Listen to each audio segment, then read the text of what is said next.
बिस्मिल्लाहिर्रहमानिर्रहीम अस्सलाम वालेकुम। सुप्रीम कोर्ट से मैं हूं इब्रार हुसैन अस्तोरी। और नाज़रीन, सुप्रीम कोर्ट आईनी बेंच के सामने फ़ौजी अदालतों में सिविलियंस के ट्रायल से मुतल्लिक़ इंट्रा कोर्ट अपीलों पर आज भी समाअत हुई है। दिलचस्प समाअत थी और जजेस के भी दिलचस्प रिमार्क्स थे। खासतौर पर वज़ारत दिफा के वकील ख्वाजा हारिस आज भी छठे रोज़ अपने उन्होंने दलाइल जारी रखे। यकीनन सुप्रीम कोर्ट की जानिब से बड़े अहम सवालात आज की समाअत में उठाए गए हैं। खासतौर पर फ़ौजी अदालतों की जानिब से 9 और 10 मई के वाक़यात के ऊपर जो पाकिस्तान तहरीक इंसाफ के कारकुनों के हवाले से सज़ाएँ सुनाई गई, उन फैसलों के हवाले से फ़ैसले तलब किए गए हैं। आज की समाअत में क्या कुछ हुआ उसका अहवाल आपके सामने रखूँगा। ख़ास तौर पर justice Mohammad Ali Mazhar, justice Jamal Mandokhail, justice Nusrat Hilali ने बड़े अहम सवालात उठाए हैं। और इन सवालात के बाद अगर कहा जाए कि फ़ौजी अदालतों में सिविलियंस का ट्रायल जो है वो अब ख़त्म होने जा रहा है तो इस पर कोई दो राय नहीं होगी। आज की जो समाअत है उसमें यकीनन जजेस की जानिब से अहम रिमार्क्स भी दिए गए हैं। आज के समाअत के दौरान क्या कुछ हुआ, जजेस ने क्या सवालात पूछे, उसकी तफसीलात में जाने से पहले आपसे ये रिक्वेस्ट है, मेरा यूट्यूब चैनल ज़रूर सब्सक्राइब कीजिएगा और बेल आइकन आपने ज़रूर दबाना है। इसके साथ साथ अगर आप कोई राय देना चाहे तो कमेंट सेक्शन पर मुझे ज़रूर बताएगा। तो चलते हैं सुप्रीम कोर्ट जहाँ पर मैं इस वक्त मौजूद हूँ। कुछ लम्हे पहले आइनी बेंच के सामने, 7 रुकनी बेंच के सामने जस्टिस अमीनुद्दीन खान की सरबराही में फ़ौजी अदालतों में सिविलियंस के ट्रायल से मतलब केस की समाअत जारी थी।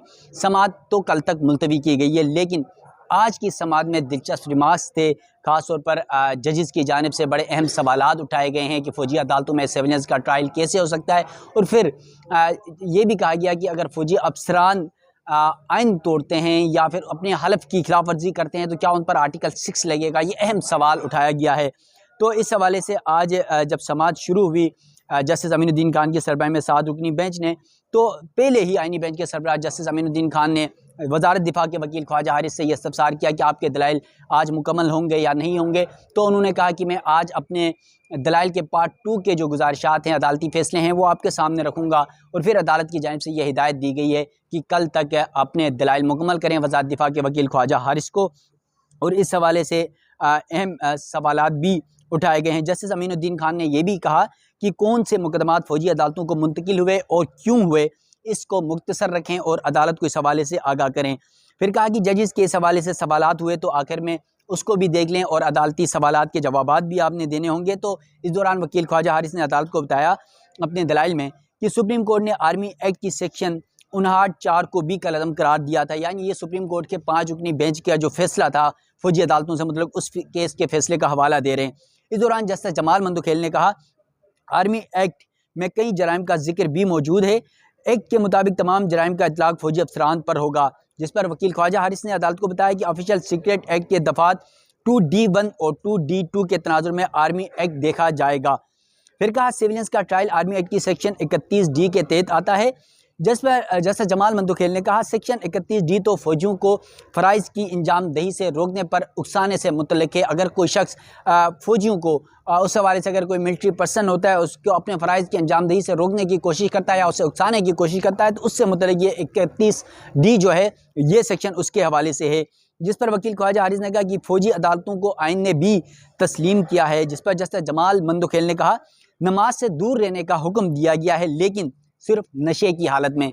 तो इस हवाले से उन्होंने कहा कि फ़ौजी अदालतों में केस किसका जाएगा या ये किसका नहीं जाएगा ये भी देखना है। इस दौरान जस्टिस नुसरत हिलाली की जानिब से कहा गया आइन तो बहुत से ट्रिब्यूनल्स की भी तौसीह करता है, देखना सिर्फ ये है कि कौन से केसेस कहाँ जाएंगे और कौन से केसेस कहाँ सुने जा सकते हैं और इसका प्रोसीजर क्या होगा।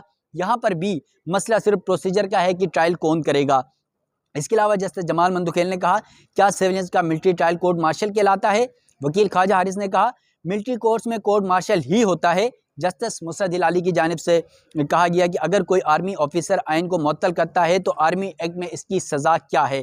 जिस पर वकील ख्वाजा हारिस ने अदालत को बताया कि आइन के आर्टिकल 6 में आइन को मुअत्तल करने की सज़ा मौजूद है और आर्मी एक्ट में हलफ की खिलाफ वर्जी की भी सज़ा है। जिस पर जस्टिस जमाल मंदोखेल ने कहा कि आर्मी एक्ट में हलफ की खिलाफ वर्जी की बात हो रही है तो अदलिया मार्शल की तोसीह भी करती रही है, क्या गैर आइनी इक़दाम पर जजेस भी आर्टिकल 6 के ज़मरे में आते हैं। इस पर जस्टिस मोहम्मद अली मज़हर ने कहा कि परवेज़ मुशर्रफ केस में जब मामला सामने आया आर्टिकल 6 के हवाले से तो जजेस के नाम भी लिए गए, ताहम परवेज़ मुशर्रफ केस में जब संगीन गद्दारी का ट्रायल चला और बाद अज़ां जजेस के नाम निकाल दिए गए। इस दौरान वज़ारत दिफा के वकील ख्वाजा हारिस ने कहा कि फ़ौजी अदालतों में भी मुल्ज़मान को हुकूक हासिल होते हैं। जस्टिस हसन नज़र रिज़वी ने आज बड़े दिलचस्प रिमार्क दिए और कहा कि क्या हम फ़ौजी अदालतों के हालिया फैसलों का जायज़ा ले सकते हैं। यानी जो अभी 9 और 10 मई के वाक़यात के ऊपर फ़ौजी अदालतों ने 105 PTI के कारकुनों के फैसले सुनाए थे, तो उन फैसलों का ये हवाला दे के कह रहे हैं क्या जो फैसले अभी सुनाए गए क्या हम उसका जायज़ा ले सकते हैं, ये सवाल पूछा है। और फिर कहा क्या हमें ये भी दिखाया जाएगा कि ट्रायल में कानून पर अमल दरामद हुआ या नहीं। इस दौरान जस्टिस अमीनुद्दीन खान ने कहा अगर ज़रूरत हुई तो अदालत आपसे रिकॉर्ड मांग लेगी। और ये मैंने खुद नोट किया, जस्टिस अमीनुद्दीन खान जो आईनी बेंच के सरबराह हैं वो किसी तरह इधर उधर करके जो फ़ौजी अदालतों के फैसले हैं वो न मंगवाने की कोशिश कर रहे थे। तो जस्टिस अमीनुद्दीन खान ने जब ये बात की तो उन्होंने मज़ीद कहा कि सज़ा याफ्ता लोगों ने अपीलें भी करनी है जिस पर असर नहीं होना चाहते थे। तो जस्टिस मोहम्मद अली मज़हर ने टोका और कहा कि बेंच के सरबराह यानी अमीनुद्दीन खान साहब से कहा कि उनसे माज़रत के साथ मिलिट्री कोर्ट्स के फैसलों का जायज़ा लेना ज़रूरी है। ज़ाब्ते फ़ौजदारी में भी लिखा तो सब है लेकिन कानून के मुताबिक ट्रायल न होने पर ही अपील होती है। इस दौरान जस्टिस हसन नज़र रिज़वी ने कहा कि मौजूदा केस में ट्रायल रोके भी सुप्रीम कोर्ट ने थे और फिर सुप्रीम कोर्ट ने ही मशरूत इजाज़त दी थी फ़ौजी अदालतों को फैसले सुनाने के लिए। और फिर उन्होंने कहा कि देखना चाहते हैं क्या मुल्ज़मान को अपने दिफा में गवाह पेश करने दिए गए हैं या नहीं। इस हवाले से मामले का भी जायज़ा लेंगे और फिर फ़ौजी अदालत में पेश करदा शवाहिद का मियार भी देखना चाहते हैं।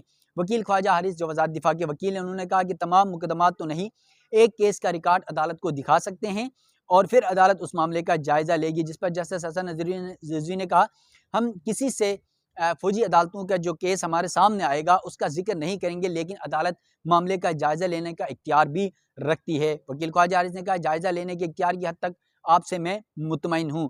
इस दौरान जस्टिस हसन रिज़वी ने मज़ीद कहा कि आर्मी एक्ट की कुछ दफ़ात में अगस्त 2023 को तरमीम की गई है। इंतहाई अहम पॉइंट आज जस्टिस हसन रिज़वी ने उठाया कि मौजूदा केस में वाक़यात मई 2023 को हुए, क्या बाद में की गई तरमीम को 9 मई वाक़यात पर लागू किया जा सकता है। 9 मई के मुल्ज़िमान का ट्रायल आर्मी एक्ट में तरमीम के तहत किया गया। इस पर वकील ख्वाजा हारिस ने कहा मुल्ज़िम काउंसिल भी मुकर्रर करता है, समातें भी होती हैं और एक प्रोसीजर के तहत तमाम तर कार्रवाई होती है। जस्टिस हसन रिज़वी ने फिर कहा केस में फैसले सुनाने और फैसला महदूद करने के हवाले से बताया जा चुका है। 2 फैसलों में जस्टिस मोहम्मद अली मज़हर ने कहा कि 2 फैसलों में फेयर ट्रायल का भी जिक्र मौजूद है। जस्टिस हसन रिज़वी फिर बोले गवाहों की क्लास क्या रखी गई है, हम ये भी देखना चाहते हैं। जस्टिस मोहम्मद अली मज़हर ने कहा जॉइंट ट्रायल नहीं होना चाहिए था, यही चीज़ अदालत के सामने आएंगी और लिखा तो है लेकिन अमली इस्तिलाह हुई है या नहीं, ये तमाम मामले का जायज़ा भी सुप्रीम कोर्ट लेगी, आईनी बेंच लेगा। इस दौरान जस्टिस जमाल मंदुखेल की जानिब से ये रिमार्क दिए गए कि शुरू दिन से से ही ये बात मेरे जहन में फंसी हुई है कि आम आदमी के ऊपर क्या आर्मी डिसिप्लिन लागू होता है या नहीं। इस हवाले से ख्वाजा हारिस को कहा कि आप अदालत को इस हवाले से आगाह करें। तो फ़ौजी अदालतों में सर्विलेंस के ट्रायल से मुतल्लिक जो केस की समाअत है वो कल तक मुलतवी की गई है और कल अदालत की जानिब से ये हिदायत की गई है वकील ख्वाजा हारिस को कि वो अपने दलाइल मुकम्मल करें। लेकिन मुमकिन तौर पर अगर थोड़ा सा माजी का मैं हवाला दे दूँ ख्वाजा हारिस साहब के, तो वो हमेशा से अपने मुकदमे के ऊपर तवालत के साथ आगे चलते हैं। बड़ा उनका लंबा प्रोसेस होता है। नेब तरामीम केस में 54 समातें हुई थी और उसमें से तकरीबन कोई 30 से 35 समातें जो है वो जस्टिस जब जजेस समातें कर रहे थे साबिक चीफ जस्टिस उमर बंजाल के दौर में, तो उस वक्त ख्वाजा हारिस साहब जो है तकरीबन 30 से 35 समातों में दलाइल दे चुके हैं। तो वो तवील लंबे दलाइल देते हैं, तो इस वजह से ये कहा जा नहीं सकता कल तक कि वो उनके दलाइल मुकम्मल होंगे, क्योंकि उसके बाद फिर दीगर वकला में जिसमें साबिक चीफ जस्टिस जवाद ख्वाजा के वकील अहमद हुसैन के वकाइल दलाइल होने हैं। इसके अलावा बैरिस्टर एजाज हसन के वकील लतीफ़ खोसा हैं। इसके अलावा सलमान अकरम राजा हैं। उसके बाद साबिक सदर supreme court bar Abid Zubairi हैं। तो उस समय मुतअद्दिद जो वकला हैं उन्होंने दलाइल देने हैं और इसके साथ साथ इस केस के अंदर तकरीबन 37 दरख्वास्तें हैं शोधा फोरम समेत।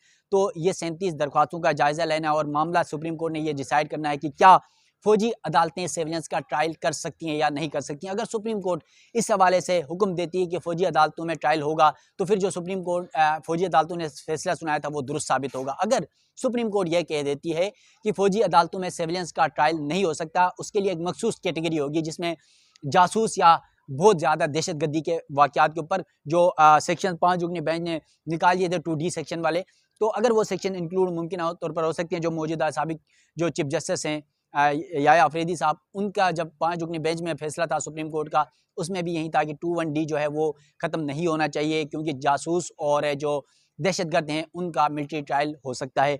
तो इस हवाले से 7 रुकनी जो बेंच है वो मुकदमे की समाअत कर रहा है। देखते हैं, अगर सुप्रीम कोर्ट ये कह देती है कि फौजी अदालतें सर्विलेंस का ट्रायल नहीं कर सकती हैं, तो फिर पाकिस्तान तहरीक इंसाफ के 9 और 10 मई के वाक़यात के ऊपर जो मुल्ज़िमान हैं, 105 मुल्ज़िमान, उनका ट्रायल फिर ATC यानी इंसदाद दहशतगर्दी अदालतों में चलेगा, दोबारा से चलेगा, और फिर जिनकी सज़ाएँ हुई हैं मुमकिना तौर पर यह कहा जा सकता है कि उनको ज़मानत तस्वुर की जाएगी, और जिनकी ज़मानत नहीं हुई है वो ज़मानत के लिए अप्लाई कर सकेंगे। तो सुप्रीम कोर्ट में ये हफ्ता इंतहाई अहमियत का हामिल है। आईनी बेंच के सामने इस हफ्ते कोई भी मुकदमा नहीं लगाया गया। गुज़िश्ता हफ्ते भी हमने देखा कि पूरा हफ्ता तमाम केसेस डीलिस्ट किए गए और सिर्फ इसी केस को सुना गया, और इस हफ्ते भी अगले 4 दिन तक यही मुकदमा समाअत के लिए मुकर्रर है। तो इस हफ्ते इंतहाई अहम होगा, और तकरीबन वकला के दलाइल शायद मुमकिना तौर पर ख़त्म होने के करीब होंगे। तो देखते हैं फौजी अदालतों से मुतल्लिक़ सर्विलेंस का ट्रायल होगा या नहीं होगा, सुप्रीम कोर्ट क्या फ़ैसला देती है, आईनी बेंच इस हवाले से क्या अहकामात देती है। मेरे साथ जुड़े रहिएगा। सुप्रीम कोर्ट से जो भी डेवलपमेंट्स होगी उस हवाले से आप नाज़रीन को आगाह करूँगा। मुझे दीजिएगा इजाज़त। अल्लाह हाफ़िज़।